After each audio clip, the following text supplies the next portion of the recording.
Hello, everybody, and welcome to the Makers in Minnesota podcast, where we talk to cool people doing cool things. I'm here today with Alex Steinman, and she is the one of the co founders of the Coven.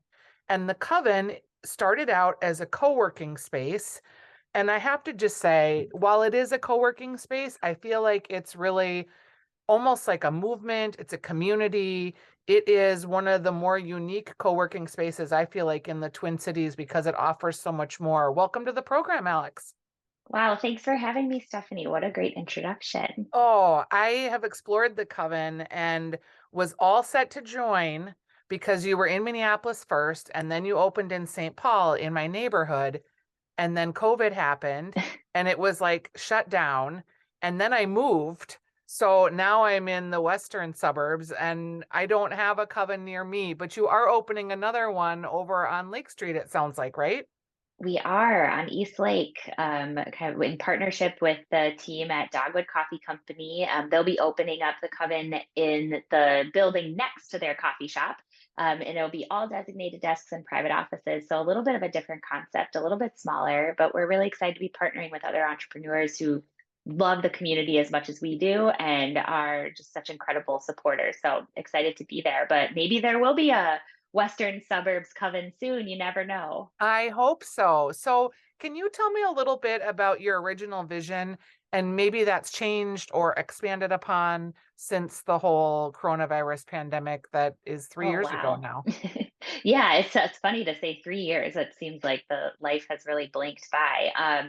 So about 6 years ago, the Coven co-founders, myself and 3 others, Erin, Bethany, and Liz, we all came together. We were working in the advertising industry, and we're working to help bring women, non-binary, trans folks, and people of color into leadership roles, not just into the industry, but really helping them grow.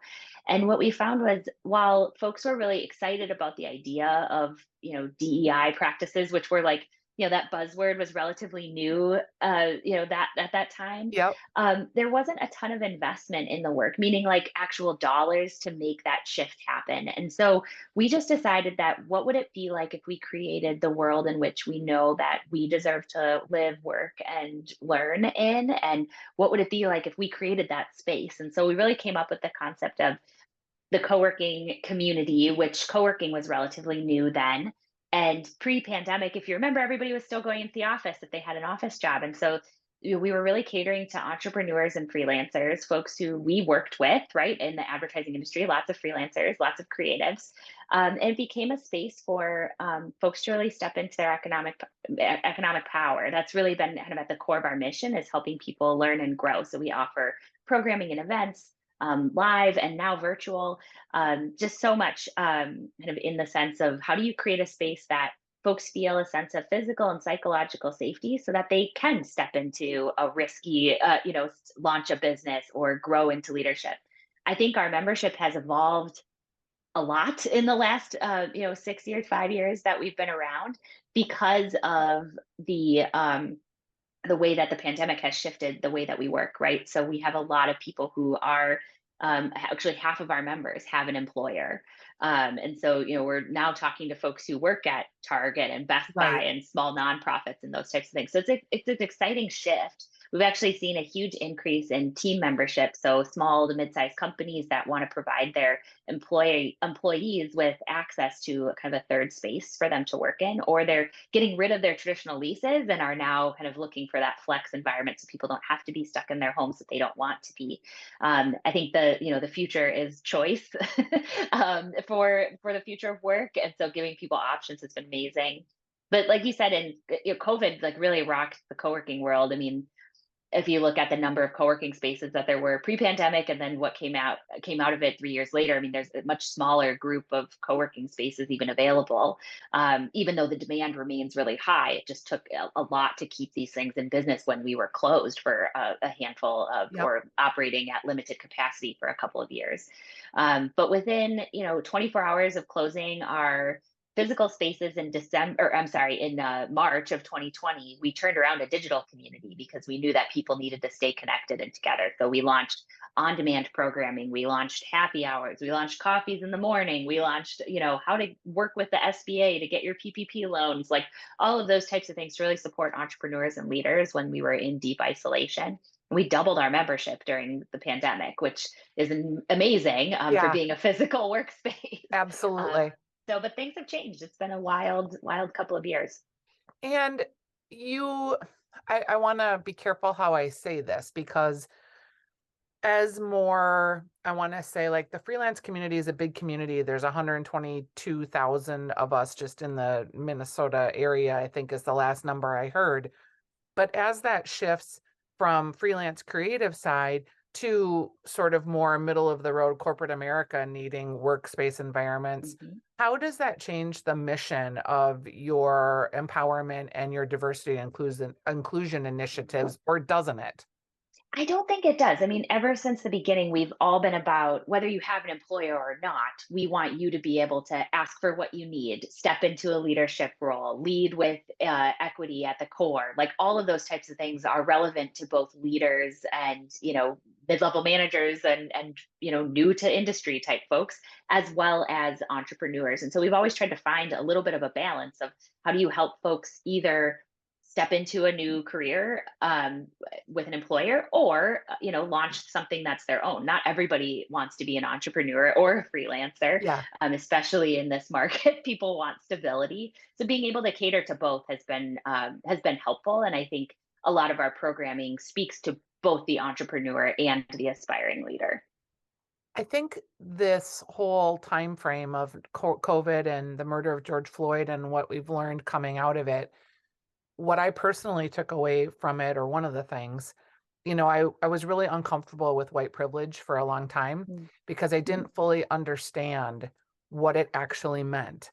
I thought Mhm. it meant like somehow someone was trying to minimize my achievements or my light because they didn't have the same opportunities that I felt like I really worked so hard to gain. And in retrospect, I realize now that is like nothing to do with it. And it's Mhm. more about just seeing other people like yourself and the ability of I can just walk into a room and as a middle-aged white woman, I have a certain amount of access and resources. Yeah. That has really, I think, struck me about your environment is if you can find other people that look like you or are doing the same kind of work or different work, but they're taking bolder steps or they're getting loans or they're, managing their social media differently, that like I would not be where I am today if I wouldn't have worked in environments where I had people that were like, "Hey, have you ever thought about this? Would you consider that?" It's such an underestimated and undervalued resource, just the community, that Mhm. it's what I think you guys have this amazing opportunity to bring to people. Yeah, thank you for saying that. I think it's like I said, from the very beginning, I mean, even though we had a lot more freelance and creative type folks, it was really interesting to see, VPs of banks and, community organizers sitting next to each other Sure. and really like solving problems or even just checking in with one another. I think there's this element that, we've created in our space where, you know, when you walk into our doors, like we care for you, regardless of your background or what you're coming from. When you step into the Coven, we check in and make sure that you have what you need, that you can move through your day with ease. And it just creates a sense of, I can't necessarily say safety because that's in the, eye of the beholder, right? Like a Yep. safe space. But maybe even a brave community or a brave space where it's okay to show up as your whole self. It feels good to step into a space that might feel like, ooh, I don't know, like if I can start my own business or if I can meet this person who's sitting across from me. But we have so many stories of people who sit next to someone who they don't know, borrow a charger, and the next thing you know, they're like starting a business together. This is like real stories that actually Yep. happen in our space. So, the pandemic really threw us for a loop with that kind of moments of serendipity that we love, being unable to happen without being like physically in community. But our digital community has also offered a lot of opportunity for like serendipity and things. It just takes a little bit of different curation, I think. Yeah. And we always keep that in mind in terms of like checking privilege and, calling people into conversation, because there's always going to be oops and ouches and things that happen throughout the space. Being a Black woman from advertising, I feel like I'm constantly met with like microaggressions in any in any space.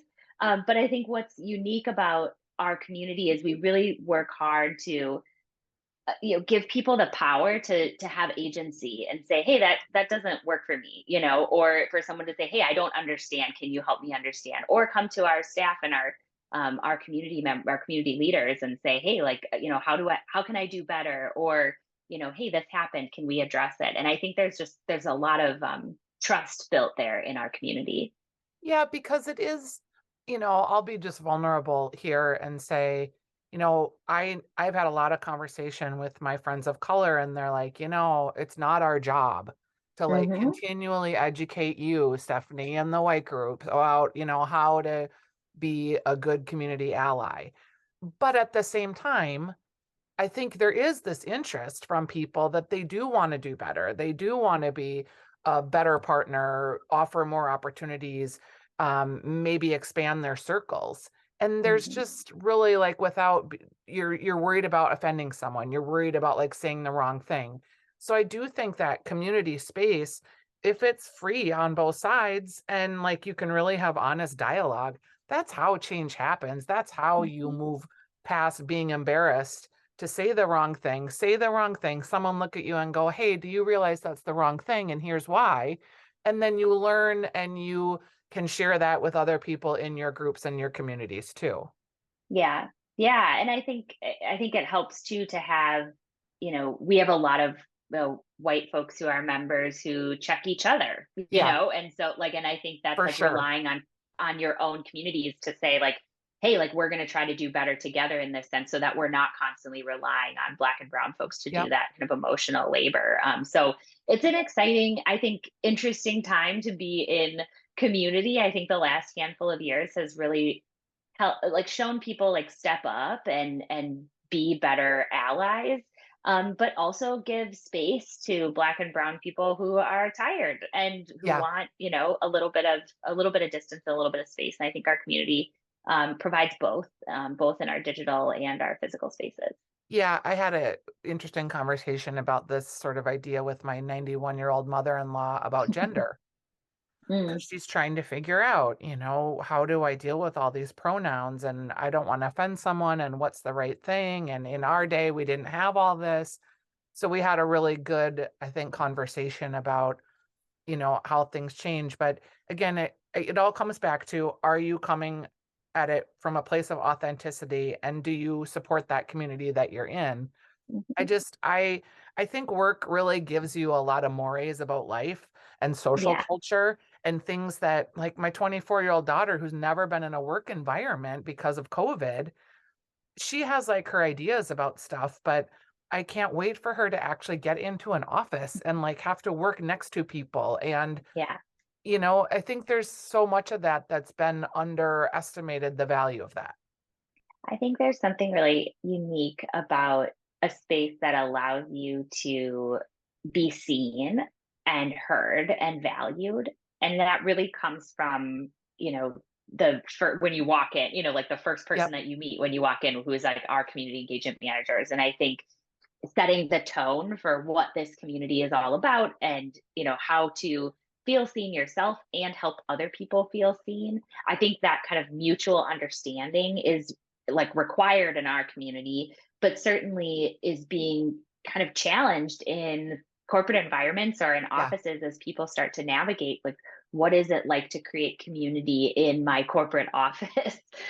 So I'm really excited to see like this future of work that we're in right now, as people are searching for community in new ways, finding their way back to one another. um, I'll be interested to see how corporations and organizations continue to kind of push the envelope in this way of like, how do we make sure that people feel seen, so that they can show up as their whole selves, so that they don't feel like they have to hide a piece of themselves, so so that they do feel honored and recognized for their own lived experiences.